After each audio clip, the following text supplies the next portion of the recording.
Elles restent sous pression, les finances communales.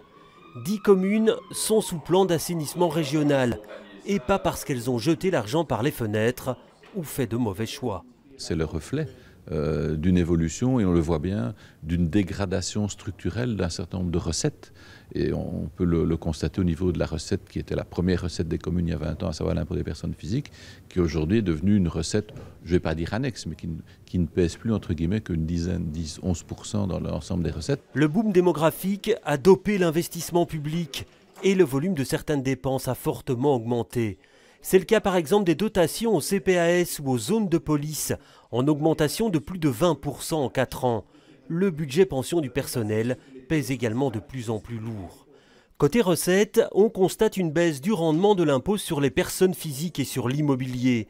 C'est l'administration fédérale qui est chargée de le collecter et son manque de zèle a privé les communes de 40 millions d'euros en 2014. Lever l'impôt pour le compte d'un autre n'incite pas à un grand dynamisme.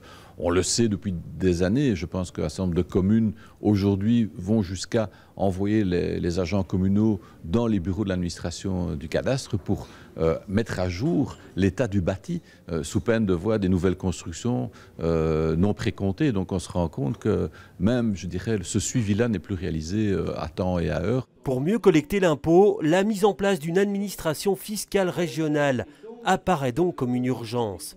Elle devrait être opérationnelle en 2017.